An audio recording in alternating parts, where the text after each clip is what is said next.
Yes, so welcome everyone to the session on Enhanced and New CAD. And we'll start with the pre-recorded presentations and then have a good discussion. Should we hide our videos during that? Yeah, oh, the video starts, okay.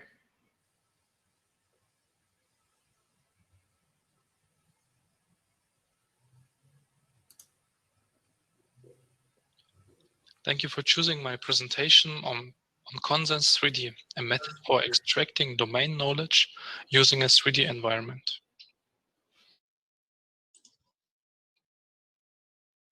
My name is Sergej Japs, and I'm mainly working on research in industrial projects in the automotive sector in the context of MBSE and requirements engineering.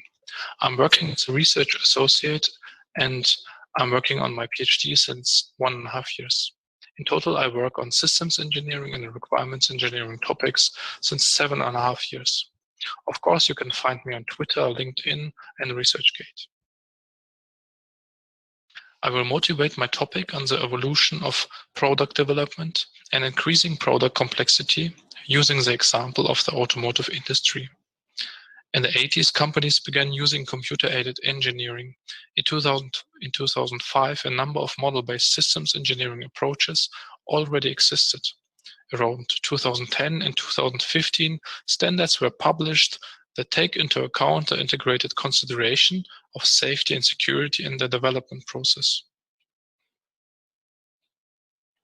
On the other hand, there is vehicle development. Since the 80s, you can open and lock your car by a remote control. Since 2015, you can buy partially autonomous vehicles with traffic jam assistance.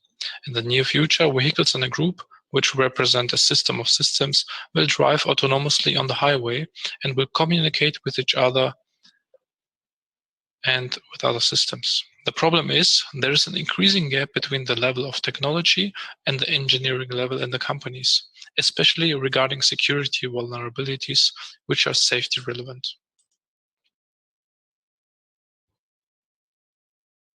There are already a number of hacks that have been performed on modern vehicles. An example, in 2019, security experts demonstrated the manipulation of the lane keeping assistant by just placing 3 stickers. What's next? Having driving vehicle groups or even whole fleets?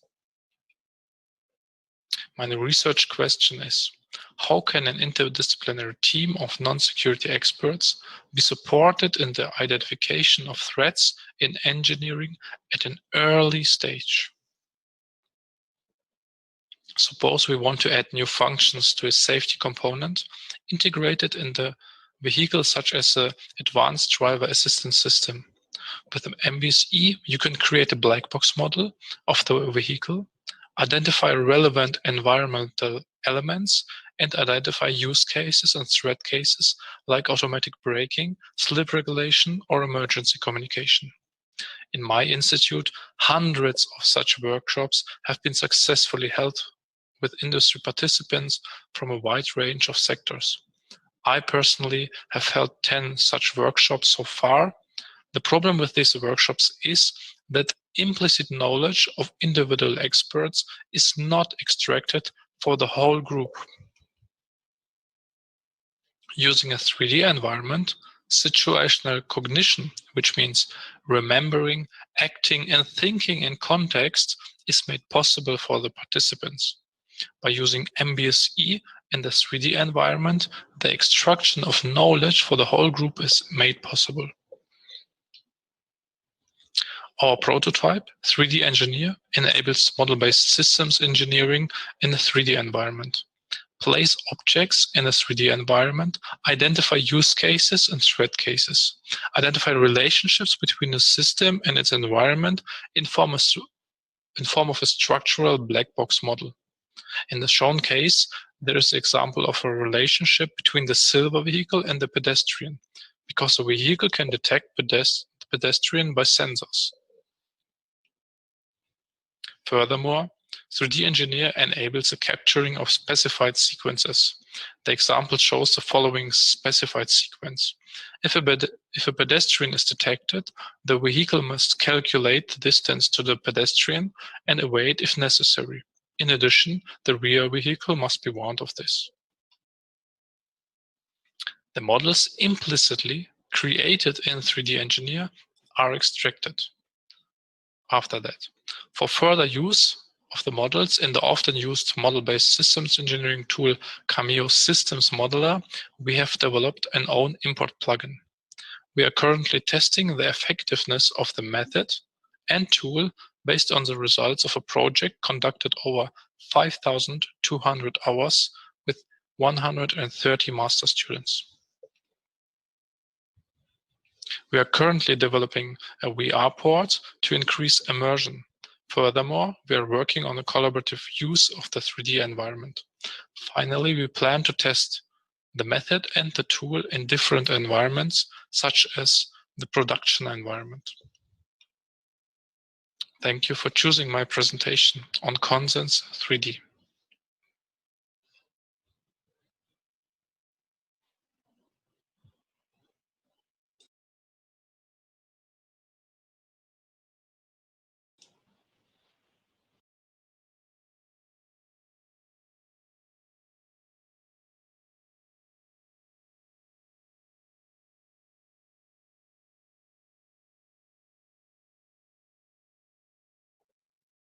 Hi, welcome to the presentation of the paper From CAD to Physics-Based Digital Twin, Framework for Real-Time Simulation of Virtual Prototypes. My name is Joao. I'm a project researcher at Tampere University, and I developed this work together with my colleague, Professor Asko Ellman.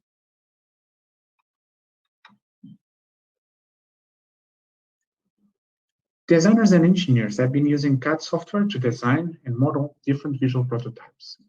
Recently, technology has been enabling to visualize these prototypes with virtual reality. However, there's also the merging of physics engine simulators that probably it might be interesting to study how they enable for simulation through their environments. For that reason, we came up with the research questions. Is there a systematic framework for implementation of physics-based visual prototypes from 3D CAD models? And how large effort does the implementation of such model take? We started by conceptualization the virtual-based virtual prototypes concept, where the same simulator, through adding different data, is possible to achieve a product development simulator, a training and teaching simulator, and a digital twin for further on product lifecycle with real-time sensoring data. This is possible through adding physical environment and virtual environments to obtain these different perspective simulators. We use in our framework from CAD to real-time simulation different softwares, AGX Dynamics, a physics engine, the integration of physics engine on the CAD software through AGX Momentum, the use of game engine Unity, and the integration of AGX Dynamics physics engine on Unity, AGX Unity. On the right side, you can see our framework, where we start by modeling the CAD, add the dynamics to simulate it, import a CAD model to a virtual environment already built to test our virtual prototype. And through the adding of VR devices and VR controllers, we achieve a real-time VR CAD simulator. We applied then this framework to our case study, an harvester simulator, that you can see, first of all, on the left side image, the very complex and detailed model as the real size. And then on the right side, after applying the dynamics model and dividing the model in different rigid bodies. We then imported the model to a forest virtual environment that was designed on Unity. And you can see the results on the two bottom image. On the left one, where the user is inside of the cabin controlling all the movements of the harvester. And on the right side, you can see the harvester, the outside perspective of the harvester in the virtual forest. The user can drive and control the harvester and interact with the model through the VR controllers. This way, it has a real-time feedback of the user decisions through the model dynamics. If we analyze the efforts to apply this framework, we can see that the most time consumption was the CAD Dynamics simulation, but the last time consumption was to import the CAD model from the CAD software to the game engine Unity. We can see that we showed how to bring the 3D CAD model to a physics-based real-time simulator. We conclude that merging CAD models of the game engine is no longer a hard and complicated process. We achieved a physics-based virtual prototype simulator that can have different perspectives. First of all, from a product development simulator that allows to simulate and quickly change the design, teaching and perspective to learn to teach operators how to use the product or customers, and further on through the capturing data of the real product, it is possible to achieve a digital twin. For future simulations, the hardware should be reviewed and higher performance should be used, since harder and more complex models can be simulated. Thank you for your attention.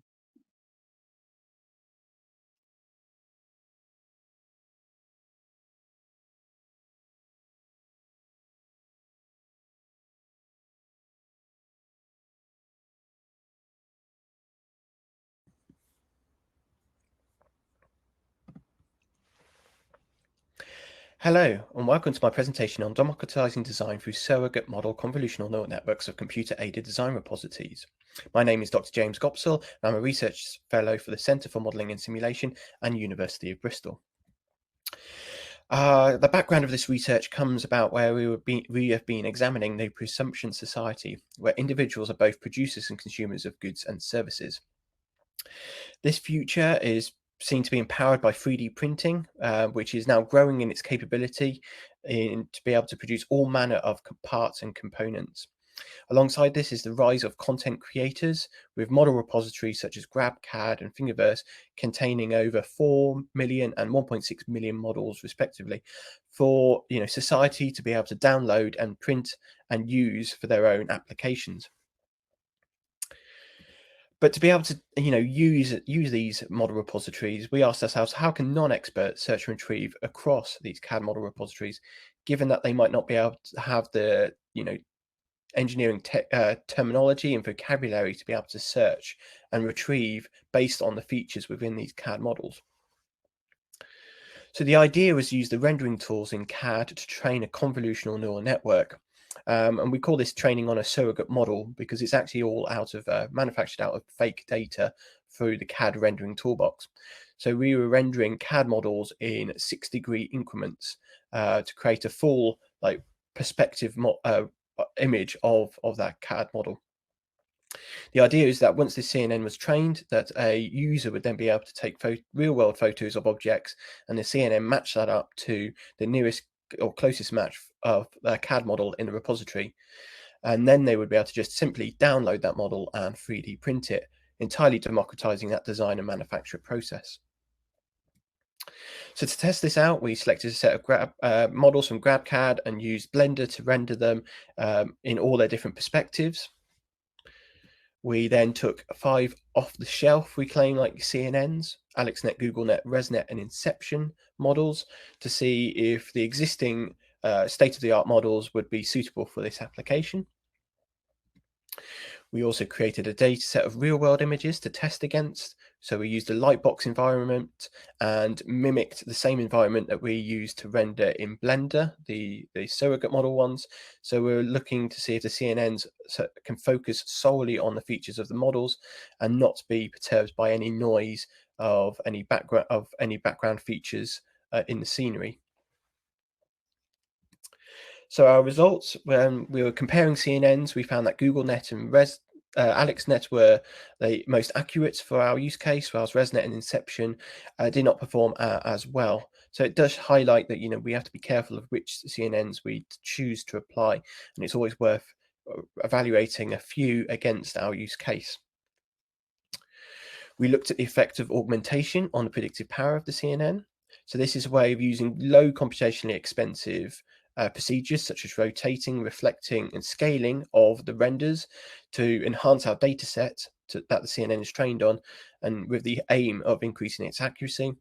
And we did manage to see that in our use case.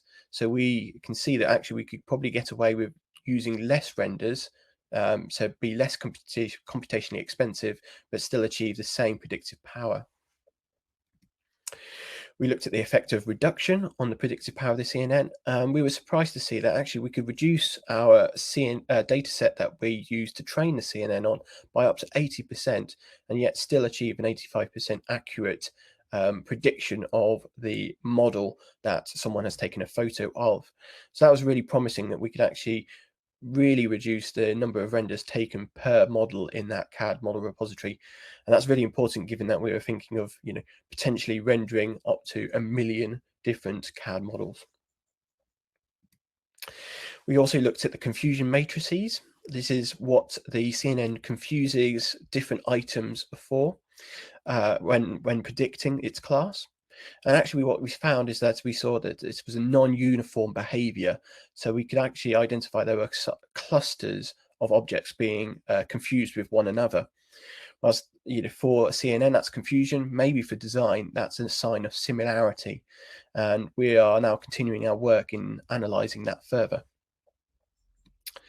So just a couple of concluding remarks, that CNNs trained on surrogate models can be used to distinguish objects in real-world photos, and off-the-shelf CNNs perform well, so no need to start with a blank slate, but we do have to test a number before confirming which one to take forward. Augmentation and actually reducing the number of renders didn't hamper augmentation increased the performance, and reducing the number of renders didn't hamper the performance of the CNN. So we can actually get away with fewer renders, but using augmentation to increase the accuracy of the CNN. And confusion matrices show a non-uniform confusion, leading to the possibility that CNNs can be used to cluster CAD objects in some way and manner. So as the DMF lab, we are continuing to research into these and how they can support engineering design. And we're keen to collaborate with anyone who has any ideas for CNNs. We've had a few years of experience with them now. So please check us out at dmflab.co.uk. So thank you for your attention. I look forward to hearing your questions.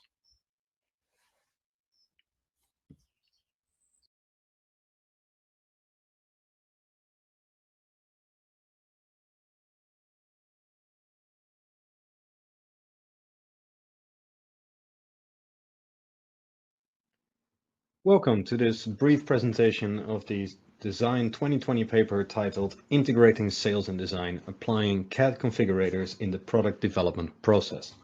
The research described in this paper is driven by the industrial strive towards increased customization. Our aim is to decrease development resource costs by rationalizing the design process in mass customization or engineering to order settings, achieved through design automation and knowledge-based engineering to minimize repetitive design tasks. In this paper, we showcase a framework for interactive, conceptual, and detailed design, supporting mass customization of spiral staircases. Spiral staircases are often uniquely designed for each order or customer, a process that includes many manual, non-creative design tasks. In order to be able to provide a customer with a quote, a staircase design must be detailed enough to ensure fulfillment of safety requirements. This design process is thus time costly and results in long intervals between customer contact iterations. Before showcasing the result of this work, I shall walk you through the setup and approach of the framework implemented. From left to right, you see boxes representing the traditional stages in the product development process, with a diagrammatic representation of the framework showing the steps taken. Customers' requirements are taken in as inputs for a conceptual design loop, controlled through a sales configurator seen in yellow.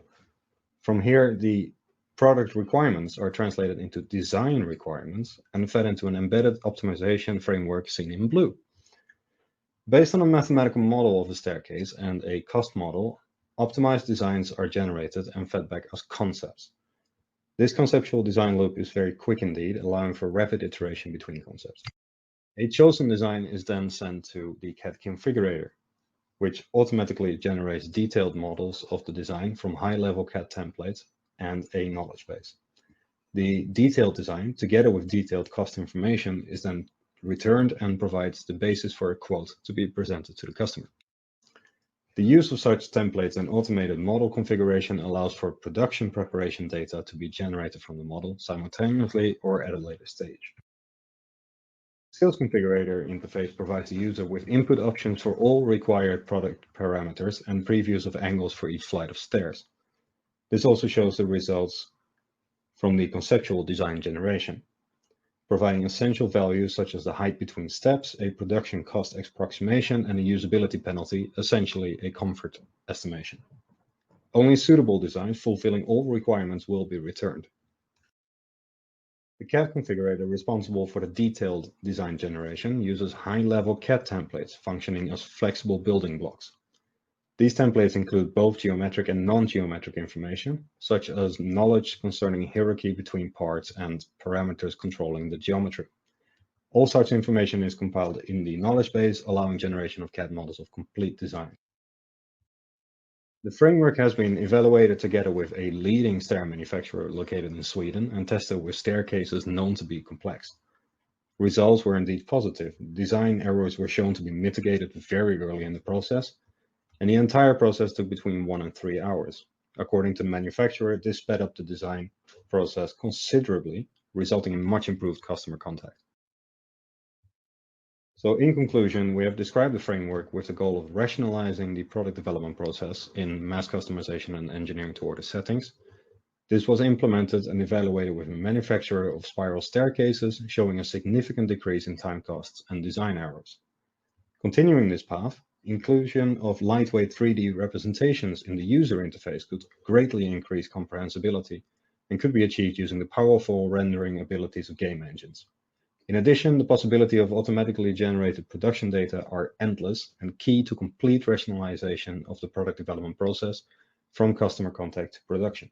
Thank you very much for watching this brief presentation. If you have taken an interest in this research, feel free to contact me through email.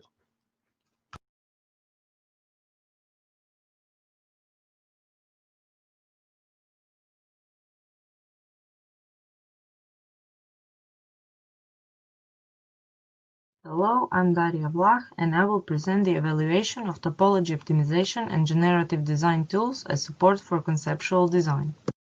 In our study, we have focused on the existing tools that are able to generate three-dimensional designs based on the designer inputs that are integrated in CAD modeling software. Topology optimization tools are often used in the later design phases for design refinement with the aim to optimize the use of material and to reduce the mass. In the last several years, commercial CAD providers presented the generative design modules. They enable automatic generation of multiple design proposals and are usually based on the evolutionary processes where designs are improved with each iteration using specific algorithms.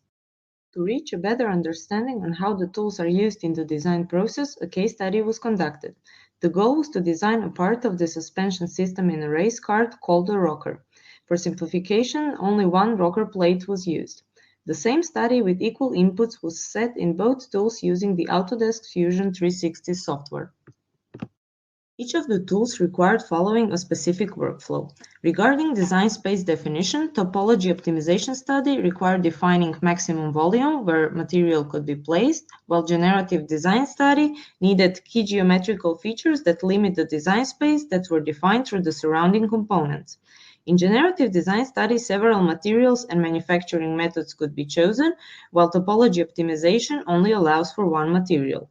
The design objectives are set up in a similar manner in both studies, where we chose minimizing the mass. Final difference was the type of output we received.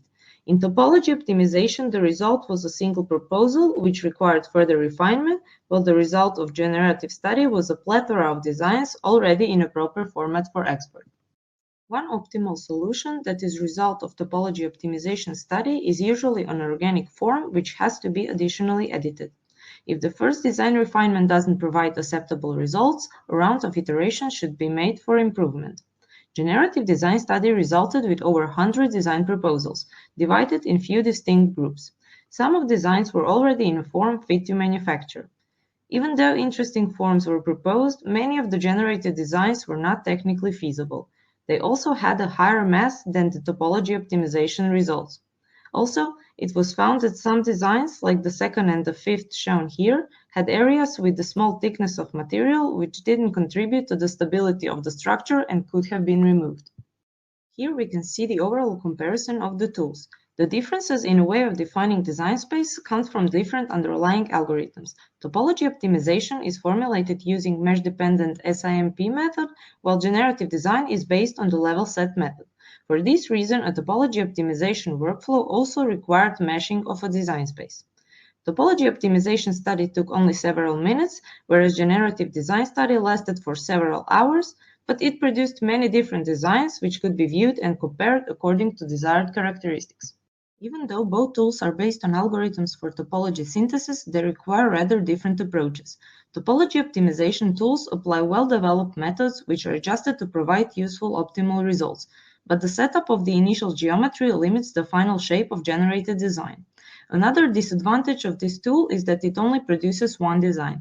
Further research could consider possibilities of parallelization of multiple studies with variable design parameters, for example, starting geometry. On the other hand, generative design tools do not require fully defined design space, which leaves more possibilities for design variation. However, setting up the geometry requires adoption of a different way of approaching design. These tools are fairly new and their algorithms still require adjustments to achieve the results of high quality. Another concern is that generative design tools are highly computationally demanding and studies take a long time. Our conclusion is that generative design tools better support conceptual phase, primarily because they are able to simultaneously test a larger number of materials and generate many design alternatives. But there is a need to improve the usefulness of generated designs. This can be achieved in few ways: by integrating more possibilities for design variation in topology optimization and making it more generative, or by improving the algorithms that drive the generative design tools. Moreover, both tools could benefit from collecting and analyzing design information, thus creating knowledge that would support further design decisions. We've reached the end of the presentation, and if you'll have any further questions or comments, don't hesitate to contact me via email or any other way you prefer. Thank you for listening.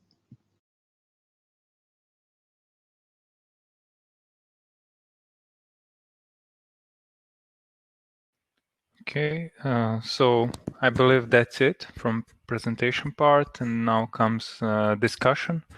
So the chair, Kristina, should manage the discussion, which question first, etc.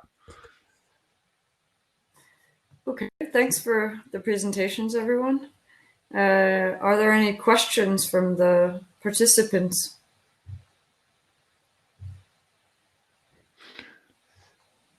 Not sure actually how I'm supposed to see that. As I can see on the right side, you have chat under session part, and there are some questions. Session. Okay. Okay, and also people can include in this discussion live, so you just have to press the blue button, share audio and video, and you will come in session and you can ask whatever you like.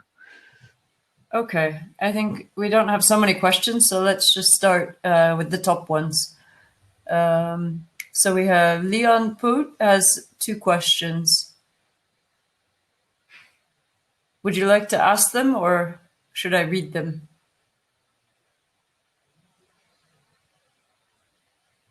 Your microphone's muted. So I noticed. Good. Yeah, the first question for the CAD Unity project there. My idea was is can this be used for rapid conceptual iteration between new and improved concepts? You mentioned digital twins there, or are there any technical restraints here that it takes hours to get a model working? Hi.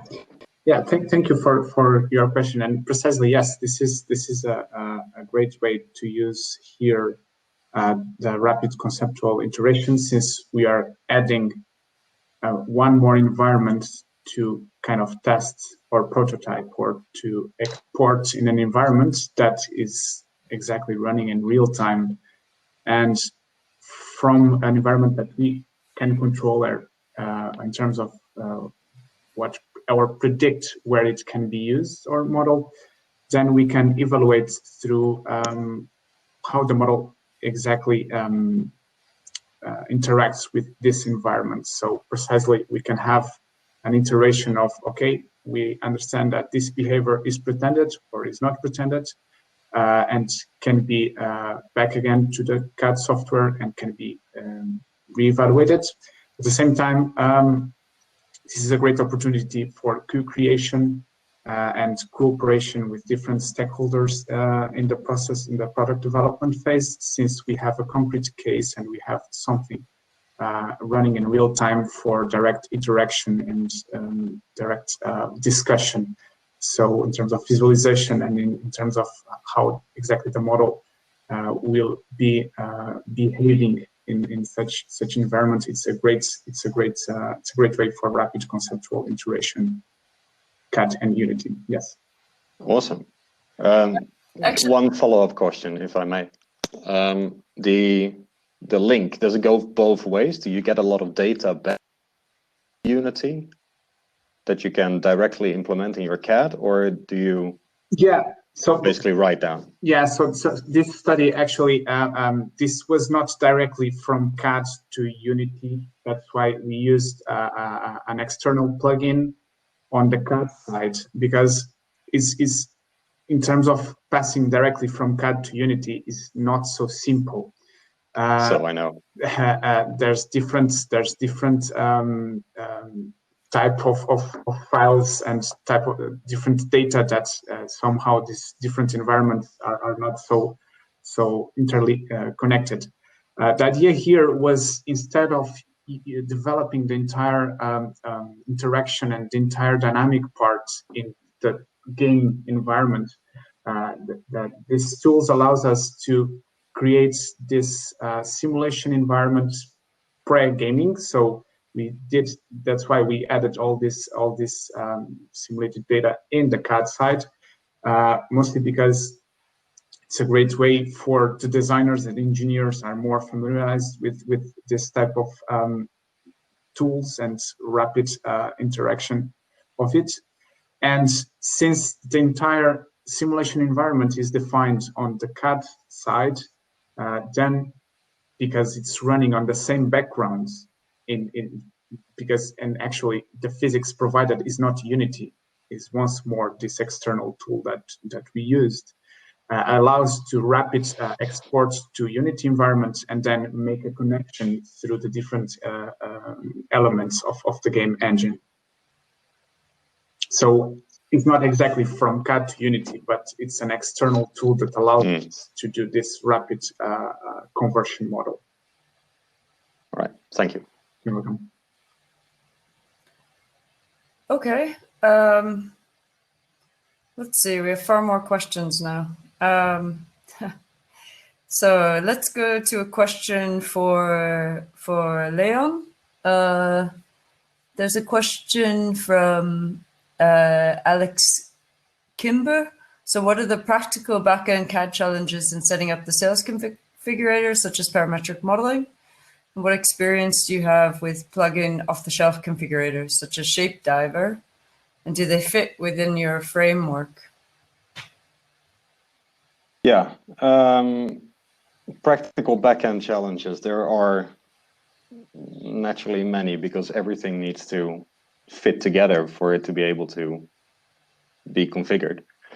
From my experience, yes, you have to, if you want your model to be morphologically adjustable, so the shape of it, you need to put a lot of effort into the actual parametric modeling, but you do that once and then never again, unless you want to change some tiny bit of there. From my experience, both in this project and other projects, adapting existing models, which are dead models, as they would call it, no parameterization of the shape or anything. It's fairly simple to put that into an empty template and then just put that straight into the configurator. Let's see, what was question number 2? Oh yeah, experience with off-the-shelf configurators. I have not used this shape diver, perhaps shape driver, but with some adjustment of the framework, it should be able to fit there. Yes, I've used other configurators which often didn't add much more than just being able to add change a length and a width or something, and perhaps not where shapes didn't specifically change because of where they were positioned. But the configuration software that we're using in this project, that is readily available from one of the project partners. So I would count that as an off-the-shelf configurator. Does that answer the questions?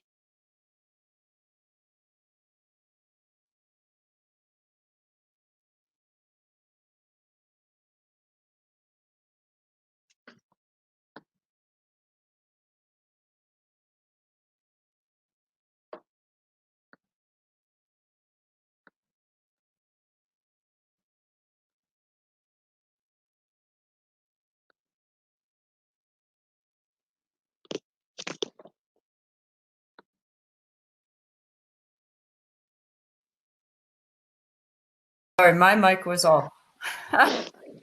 So I think that answered the question. I can't, I'm not really sure. Oh yeah, he says, great, thanks.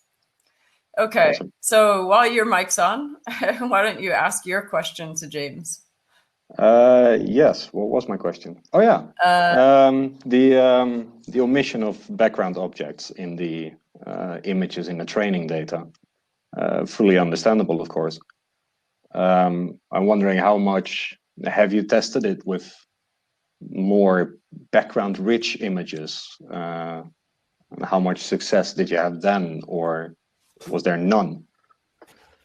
Hi, Leo. And what do you think it would take for these images to be recognizable? Because that must be the end goal, right? Indeed, yes. So, yep, you're entirely right. So that's it. The first stage was to evaluate the, just to say the performance with, very controlled experiments. We have continued with the analysis and have tested it in real world images. So we took those 3D printed models and, took them out in the wild, put them on desks, put them in the street or anywhere, like, just on places where you might find them. And yeah, it actually performed really well. It was impressive that, training, I think it's training the CNN without the backgrounds has helped, because the CNN has no understanding of what the background is anyway. So it's not got any information about that. So when it does see a background, it just ignores it because it has no prior idea of what that is. And it appears that it focuses solely on the features. So that's something that we've found. So a couple of bits that we're continuing with, and fingers crossed, we're putting in some papers for ICED, continuing the work. There'll be one that we're testing the limits of the CNNs, going up to thousands of models and seeing how they might fall apart, just because you've got so much geometry it's trying to, to classify. And we're also looking at, capturing design rules and requirements. So you saw that confusion matrix. And we've seen some kind of clustering. We believe that it may be some way of using, a cup, and you get loads of cups. They all conform to some kind of standard that the CNN can capture. That makes that a cup and not a plate. And we could actually probably use that as a kind of requirements check. So when you're designing, you could pass it through and go, am I making a cup or making a plate? Okay, that's a simple example, but that's where we're going with it. Yeah, but that's when you end up with a GAN, for example, generative adversarial network. I was thinking that's it with your work as well. And the guys here, you're showing the frameworks of these simulation models. It could be a feedback loop into one of your models. So exactly. Really excited, if you think there's something that we could use in terms of the CNNs, we could train and feed into your models. Yeah, let's go for it. I think that'd be fantastic to see if we can use it as a way of, as an objective function in one of the digital twins. That would be awesome. Awesome. Cheers. Yeah, Thank you. great. Sorry, my green screen is visible and not really that great, is it? You know, that's Beautiful. I quite like it, actually. So while you're on, James, let's see. We have a question from you to Sergej. So Sergej, what's the hypothesis for going to VR, and what's the exception? Or sorry, expectation. Exactly. Yes, that's it. That's one of the key things there. I was thinking, you know, of course, it's always a big step to go into VR. A lot of more development work that goes into it. So, what is the expectation, and how do you feel that it's going to support the design process by going that distance? Actually, I tested last week a very first prototype of one of my students, also which one of my students created. So the idea is basically of the 3D tool that the stakeholder can say or they are about their knowledge and so on, and that we can somehow capture this knowledge and the relationships between the objects in the model, so in the background. So we have this 3D environment, people are playing around with 3D objects, and they can link them each somehow and write some text and so on, and behind that we generate a model, and then we can use this model in a different tool and so on. So in basically the problem of the current version is, so we have a tool, we can use it on a laptop or on a tablet or a big Surface Hub, big tablet like so, and people can use this tool but more from, they see it more from a bird perspective. Mm-hmm. So the better point from VR is you are then in the scene, you see it like in the game from a first person perspective. Mm-hmm. And I tested it last week. It's very intense. You're in the scene. You're in my example, in the city. You see the cars. You see the problems, and mm-hmm. It's very intense. And I think that people, when they are using this, will the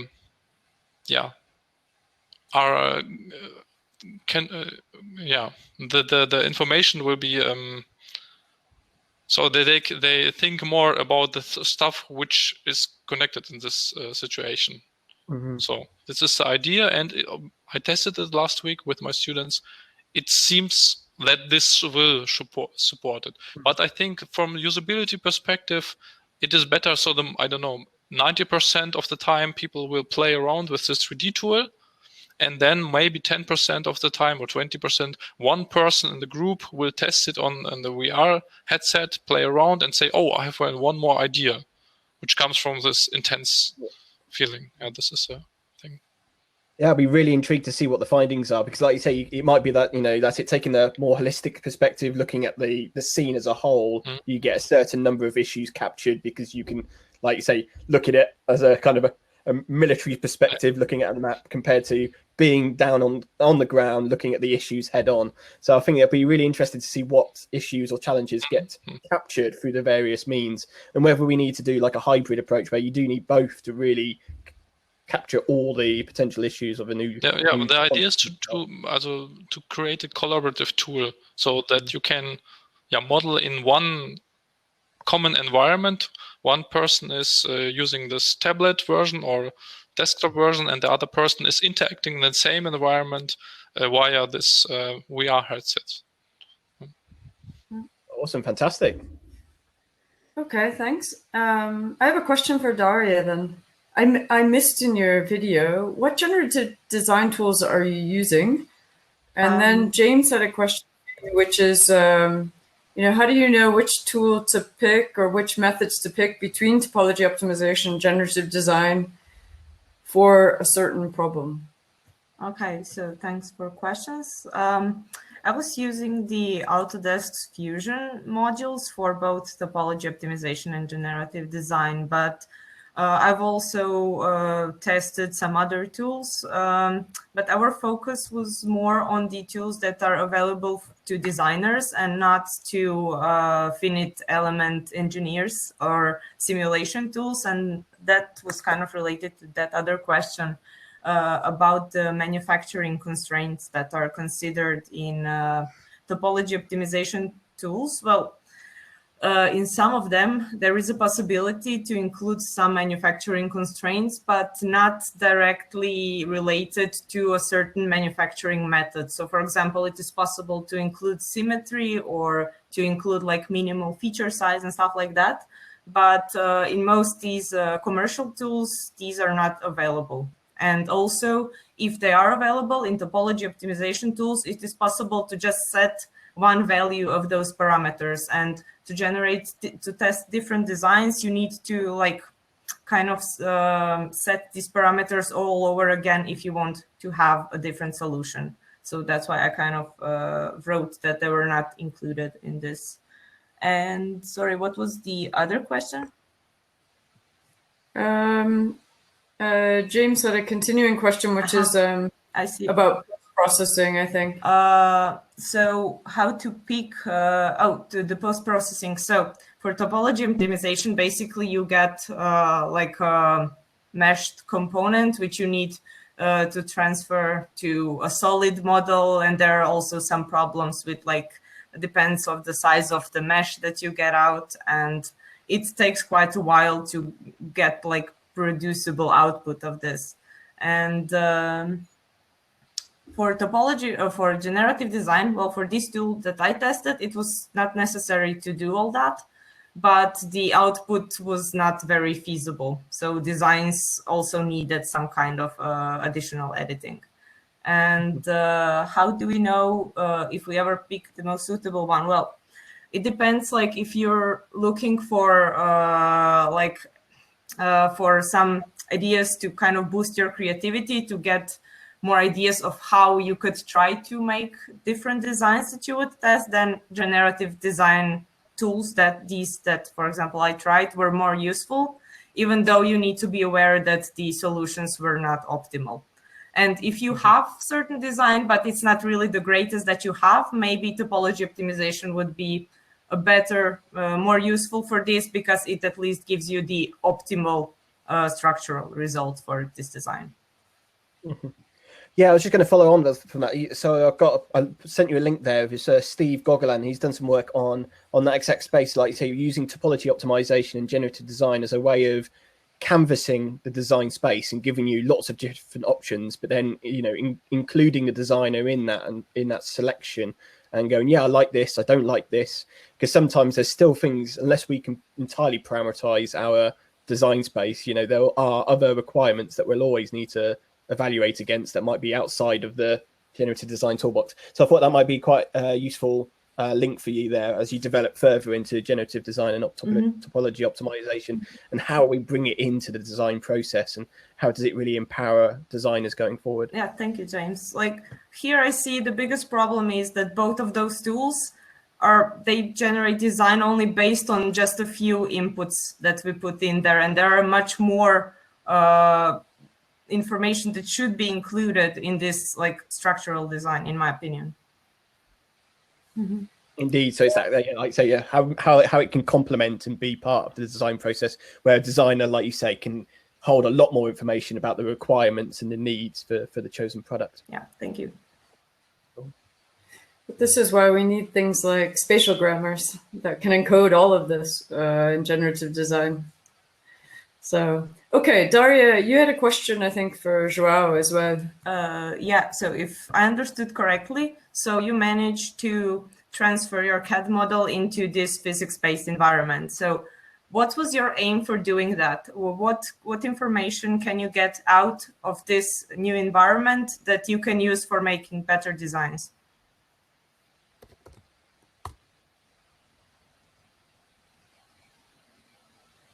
Your microphone's off. Thanks.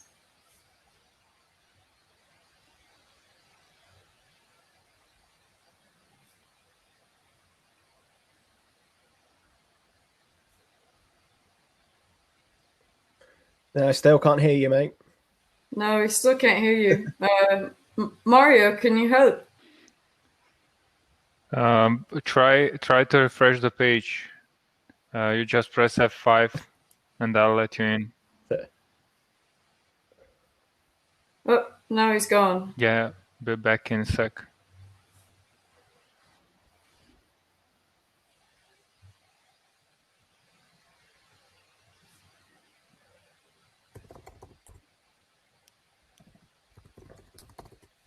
You're still here, but the mic's muted. Your mic is muted. Okay.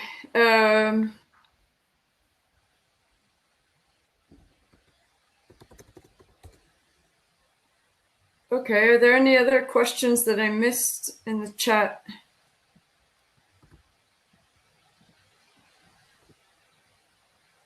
While he tries to fix that.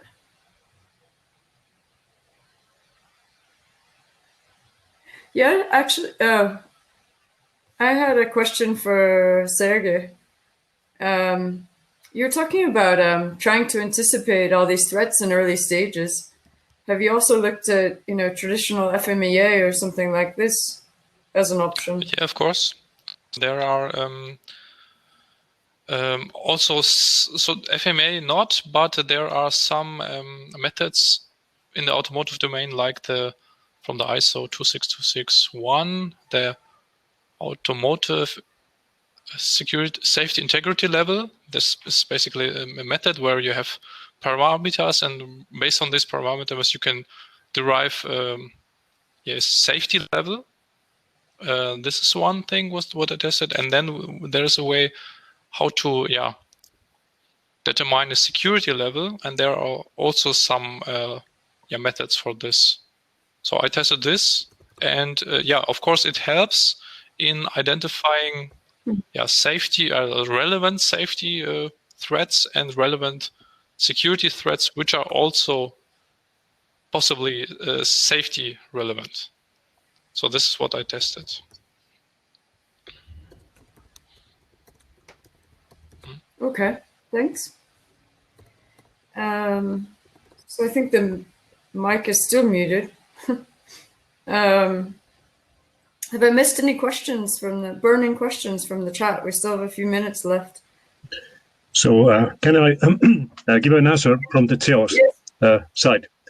So I must, so we developed this, let's say, concept together.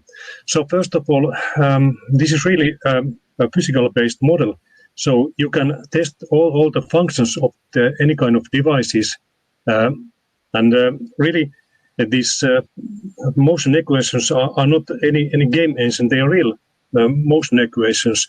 So basically, there's a lot of things you can do, and also you can test the visibility inside of, for example, this harvester.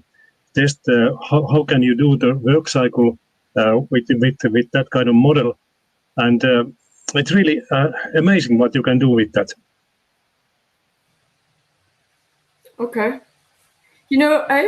I used in my lecture since a while. It's an old example. It's very similar, but it comes from MATLAB Simulink, who was doing something similar. So I don't know if you know that example, but and what's the difference then with what you're doing? Well, we are using a Swedish package from Algor AX company, which is really novel how they actually create the motion equation. It's much more efficient than any MATLAB can provide.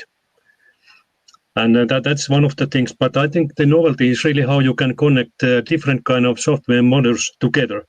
And I'm sure in the future we will see much more this kind of development that you can connect advances of different modules together to create something nice and useful. Okay. Yeah. I think virtual prototyping is now very important since we're all restricted in our movement and being able to work with physical prototypes. Yeah, so. And also this development is very fast. That very frequently you will find very new things that you can use for different purposes. Mm-hmm. Mm-hmm. Good. Okay, any further questions that I might have missed in the chat? Some good links in the chat to papers and so on as well. Anyone? Joao, I think we still can't hear you. Hey, I know. Sorry. I'm trying to solve this with him in direct messages. Yeah. Oh, wait. Sorry. Oh, that's Mario. Okay. Yeah, we only have a few minutes left. So if people don't have further questions, so I just gave my CAD lecture to the first years right before this session. And so it's nice to see, the advances in CAD and CAD methods. And I would love to use you all to motivate my students to learn CAD and see what it can do for them in the future. So that's just my observation. And it was a great interaction discussion. So I would suggest all of the presenters also keep in touch with your tips and discussions about the different aspects as well. Will do. And sorry, we will do. I will. Yep. I'm already emailing a few of them. That's it. Okay. Yeah, that's great. I'm not sure what happens to this chat after the session. So you might want to, I don't know, copy your links and so on somehow. Will do. Yeah, sure thing. Awesome. Yeah, you should exchange informations right now and contacts if you want. Because I don't think it's possible later on. Okay, so at least copy your links that you put in, and I imagine everybody here is contactable or searchable. Definitely, as well. Yeah, feel free to post me a message, email. That's it. I'll be around. That's it for the rest of the conference as well. Okay, great. Then if there are no further questions apart from our mic problems, I suggest we conclude here. Thanks everybody for this type of session, also putting the effort into recording the video presentations. First time I've seen that, and I think it worked nicely actually. And yeah, keep up the discussion with each other. So it's always great to build a community as well. Awesome. Thanks everyone. Thanks. Yes, thank you. Bye. Bye.